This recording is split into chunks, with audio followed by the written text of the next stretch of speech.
Hidup ini adalah pilihan. Iya, hidup adalah pilihan. Akan tetapi, perasaan-perasaan tidak bahagia, perasaan-perasaan sedih, itu pasti akan datang pada kehidupan di mana ketika diri kita itu masih menjadi sosok manusia biasa. Nah, bagaimana menyikapi agar rasa tidak bahagia itu tidak menjadi baper dan lebih dalam lagi kita rasakan? Kita harus dalam konteks yang selalu penuh dengan kesadaran. Sadar untuk memahami, sadar untuk mengerti, sadar untuk memahami, mengerti, memaklumi kondisi dan situasi. Ya, mungkin ketika orang marah, mungkin dia adalah dalam konteks yang saat ini tidak bahagia. Nah, rasa tidak bahagia itu yang mungkin mereka tumpahkan kepada orang-orang di sekitarnya. Akan tetapi, kita juga berhak untuk memilih, memutuskan untuk tidak terluka. Coba bayangin ketika kata-kata itu tidak kita terima sampai ke hati yang paling dalam, dan kita cuekan saja, kita pahami saja, kita mengerti saja, kita menilai dalam konteks kedewasaan kita, pastinya terluka itu tidak akan hadir dalam diri kita. So, cobalah lebih memahami atas segala situasi dan kondisi, agar yang dinamakan marah dan kecewa itu tidak mudah. Perasaan-perasaan marah dalam diri kita, perasaan-perasaan yang mudah emosi, itu adalah data di pikiran kita yang kita simpan. Mungkin data itu berbentuk dendam, luka batin, kebencian, kemarahan, rasa tidak puas.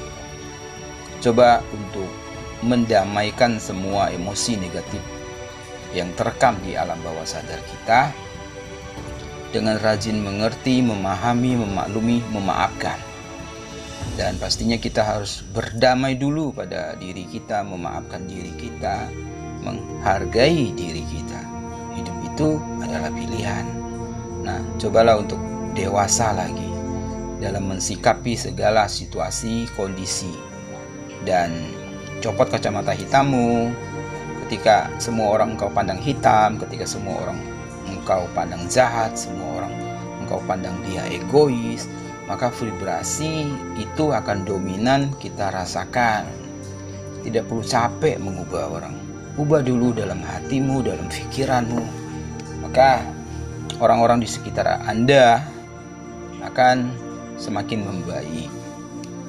Nah, vibrasi berhubungan dengan sinyal yang kita terima ketika kita menjadi pribadi yang malas, pribadi yang cuek, pribadi yang tidak peduli.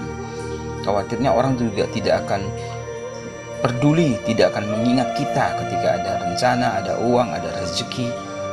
Dia tidak akan memberikan kepada kita. Kenapa? Karena kita terlalu cuek, kita terlalu tidak peduli. Kita selalu mengirimkan sinyal rasa tidak berharga kita kepada orang lain, sehingga mereka tidak menghargai kita. Sederhananya seperti itu. Contoh, ada satu kasus, ada seorang teman yang bertanya, "Bang, kenapa ya rezekiku rasanya sempit, rasanya kecil?" Ya, sederhananya seperti ini sih. Bagaimana konteks orang memandang dirimu, seberapa pedulinya dirimu kepada orang sekitarmu. Apakah engkau selalu sering menolong? Apakah engkau sering membantu? Atau engkau memegang rasa malasmu sehingga orang akan mengingat dirimu dengan sosok pemalas yang tidak berguna? Nah, maka apa yang kita kirim, apa yang kita rasakan, orang akan memperlakukan itu. Jadi Mohonlah untuk lebih peduli, ringankan tangan untuk bersedekah tenaga, ringankan tangan untuk banyak membantu orang. Lebihlah banyak peduli, agar ketika orang mengingat kita, dia mengingat kebaikan kita. Tanpa sadar, mereka mendoakan kebaikan buat kita. Dan buat Anda yang masih rezekinya merasa sulit dan kecil, coba sadari, mungkin selama ini orang-orang di sekitar Anda itu tidak mendoakan dengan baik. Justru karena kejelekan Anda, kemalasan Anda, keegoisan Anda, rasa marah Anda, ini yang memblok rezeki-rezeki itu datang. Itu baru salah satu contoh kasus loh. Banyak sekali kasus lainnya lagi yang akan kita bongkar di channel ini. Oke, semoga audio ini bisa dipahami.